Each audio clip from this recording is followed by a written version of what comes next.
Մեծարգո, պարոն վարչապետ, այսօր կառավարության 2021-2026 թվականների ծրագրի 2025 թվականի կատարողականի քննարկումների ժամանակ դուք բերեցիք բազմաթիվ թվեր, որոնք վկայում էին կառավարության մեծածավալ ձեռքբերումների մասին։ Ես ուզում եմ անդրադառնալ այդ թվերից հատկապես մեր կենսաթոշակառուների առնչվող մասին եւ հատկապես այդ մասի բարոյհոգեբանական ասպեկտին։ Ես գտնում եմ, որ այս տարվա հունվարի 1-ից սկսած, երբ ուժի մեջ մտավ առողջության համապարփակ ապահովագրությունը եւ հատկապես ապրիլի 1-ից, երբ կենսաթոշակները կտրուկ աճ արձանագրեցին, առաջին անգամ մեր հասարակության ամենախոցելի խավը, այսինքն կենսաթոշակառուները, իրական հպարտության զգացողություն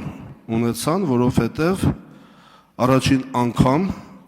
նրանք այլևս իրենց զավակների եւ թոռների համար ֆինանսական բեռ չեն։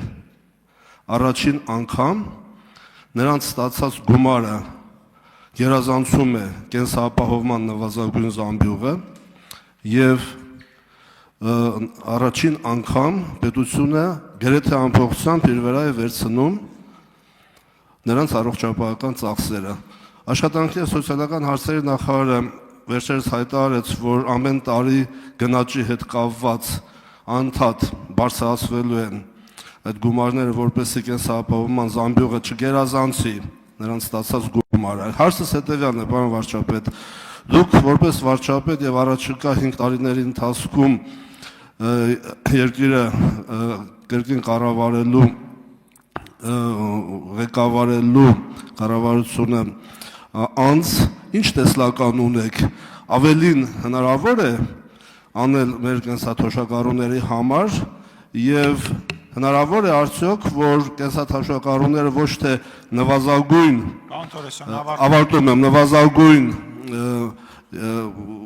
եկամուտներ ունենան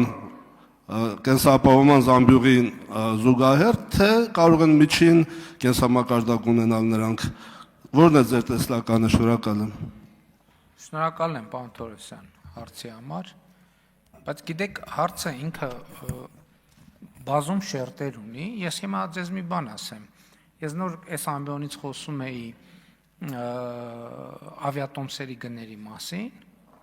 այս ընթացքում ինձ ուղարկեցին պատկերներ, սկրինշոթեր, ես խոսում եմ 15 եվրոյի մասին, որ կիրակի օրվա համար դեպի Լառնակա 2 եվրոյով տոմս կա։ Այսինքն մեր թոշակառուները, այսինքն 900 դրամով Գյումրի Լառնակա ավիատոմս կա, դա երկկողմանի մասին է, չէ, որ չէ, մի կողմանի մասին է։ Դե ասա համա հանել են, էլի դե անելու բաներ դա որ։ Այսինքն մեր բարձրացրած թոշակով, ապրիլի 1-ից բարձրացրած թոշակով, թոշակառուն կարա 5 հատ տուդա ապրատնը տոմս առնի։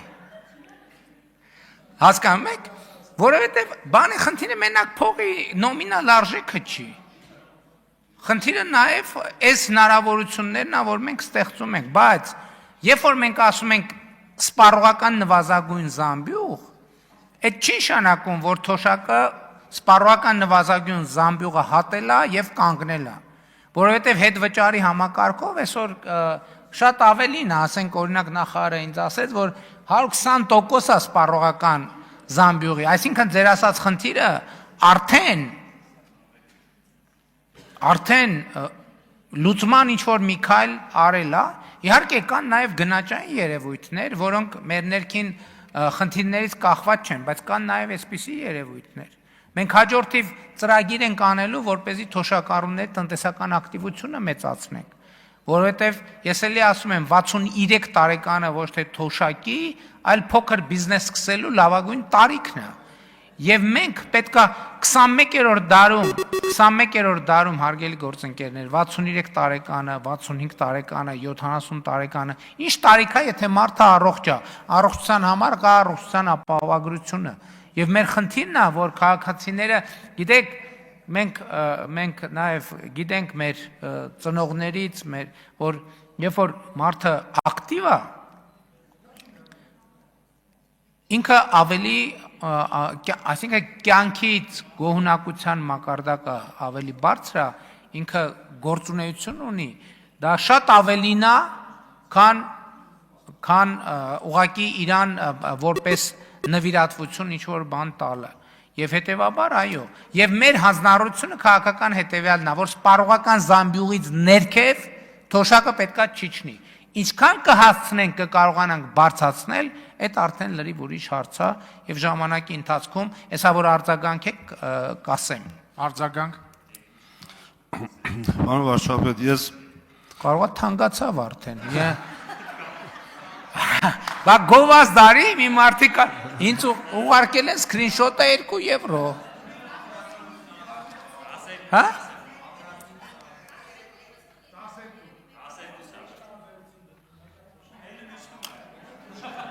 Գովազ դարինք մարդիկ առնում են գինը բարձանում է։ Վերականգնեք ժամանակը, պարոն Թորոսյան։ Հələ միջև դուք արձագանքեք, ես իմ հեռախոսը տեսնում։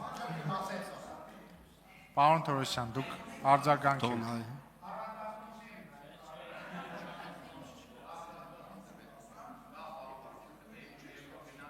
Սկսեք, պարոն Թորոսյան։ Կներեք 2.19 եվրո։ 2.19 եվրո։ Բասում եմ, գովազ դարինք հիմա։ Իրականում այս նոստերները ինքը մեկ ժամվա մեջ տատանվում է գները, դա նորմալ է, էլի հելնում է իշնում։ Հիմա ժողովուրդ ջան, 2.19 եվրո, հիմա կռիվ մի արեք։ Հա? Պարոն Թորոսյան, համեցեք։ Պարոն վարչապետ, Արհեստական բանականություն լսեց, որ շուկան ակտիվացավ, տեղում գինը բարձրացվեց։ ես վերադառնամ թոշակառուներին եւ Էս էլ է թոշակառուները։ Եվ այո, իհարկե։ Եվ այսպեսի բան ասեմ։ Եվ քչերը գիտեն, բայց մի շատ աննախադեպ բան եղավ վերջին տարիներին։ Ուրեմն Վրաստանի քաղաքացի երկխաղացիները շուրջ 7000 հոգի, ովքեր Վրաստանի քաղաքացի են եւ Հայաստանի հետ երկխաղացի, շուրջ 7000 հոգի օգտվում են Հայաստանի թոշակային համակարգից։ Եվ նրանք ամսական ստանում են 255 միլիոն դրամ գումար եւ տարեկան ավելի քան 3.1 միլիարդ դրամ գումար։ Եվ նրանց գերակշիռ մեծամասնությունը մեր ջավախցի հայրենակիցներն են։ Ուզում եմ ասել, որ Հայաստանի Հանրապետության երկխաղացի մեր Վրաստանի հայրենակիցները եւս այս մեծածավալ սոցիալական ապահովության երաշխիքներից են օգտվում եւ սա մեծագույն ձեռքբերում է մեր հայրենակիցների համար։ Գիտեք, մեր խնդիրն է ընդհանրապես հասանելի դարձնել հնարավորությունները եւ ելի ասում եմ սոցիալական ապահովության ոլորտում, այո, մենք աննախադեպ հաջողության ենք հասել, բայց ելի ուզում եմ հերթական անգամ իմ շնորհակալությունը հայտնել Հայաստանի Հանրապետությունում աշխատող, արդյունք ստեղծող, հարկեր վճարող բոլոր քաղաքացիներին, որովհետև նրանց աշխատանքի արդյունքում է, որ սա հնարավոր է։ Այսօր ես տարբեր բնակավայրեր եմ գնում, մարդիկ ասում են հետևյալ, այս խնդիրը, իհարկե ընդունելով, որ բազմաթիվ խնդիրներ լուծված են։ Ասում եմ, բոլոր խնդիրները կլուծեմ, ես էլ մի պայման ունեմ։ Չգիտեմ, ձեզնից ով է տնտեսվարող, տնտեսական գործունեություն ծավալում, թե չէ, բայց համոզված եմ, բոլորդ մտնում եք խանութ, ինչ որ մի բան առնում եք։ Երբ որ դուք առանց ՀԴՄ-ի խանութից դուրս չեք գա, ես խոստանում եմ ձեր այդ բոլոր խնդիրները կլուծենք։ Եվ ընդհակառակը Հայաստանի Հանրապետությունում ինչքան խնդիր դուք տեսնում եք, բացարձակապես բոլոր խնդիրները, այսօր կան այն պատճառով, որ մենք բոլորս նախորդող շրջանում տասնյակ հազարավոր, միլիոնավոր անգամներ առևտուր ենք արել եւ խանութից դուրս ենք եկել առանց ՀԴՄ կտրոն վերցնելու։ Ինչքան մանկապարտեզ կա, որ պետք է լիներ, բայց չկա։ Ինչքան թոշակ, որ բարձր չի, ինչքան առողջության ապահովագրություն եւ այլն եւ այլն, այդ ամեն ինչը որ չի եղել, այդ ՀԴՄ չվերցնելու հետևանքն է։ Իսկ բանի պատերազմի կամ նախկինների երրագլուխ կուսակցությունը խրախուսել է այդ բան երկու պատճառով։ Ու այսօր էլ հարկերի դեմոնիզացիան դրա համար է գնում, որովհետև նրանք ուզում են մեր ժողովրդին հասցնեն այն վիճակի, որ տուկի թել բաժանելով ու բրինձ բաժանելով տասնյակ հազարավոր ձայներ ստանան, որ մեկին 5000 դրամ ցույց տան, ասեն, այս ուրեմն բան է, ով է որ 5000 դրամ ունի։ Էդ է իրանց ուզածը։ Դրա համար էլ հարկերը դեմոնիզացնում են, որովհետև այդ բանի հարկային համակարգերից իրանք են ամենաշատը օգտվել։ Իրանք են ամենաշատ, իրանց խոշոր ընկերությունները բաժանել են 25 կտորի դարձնել փոքր բիզնես ու առանց հարկ վճարելու, որ ոնց ուզեն նենց էլ ապրեն։ Էտա, նրանք ուզում են, որ չլինի դպրոց, նրանք ուզում են, որ չլինի մանկապարտեզ, նրանք ուզում են, որ չլինի ճանապարհ, նրանք ուզում են, որ առողջության ապահովագրություն չլինի։ Էտա նրանց ուզածը, հակառակը թողապացուցեն։ Բա իրանց իշխանության տարիներին այդ ամեն ինչը թոներ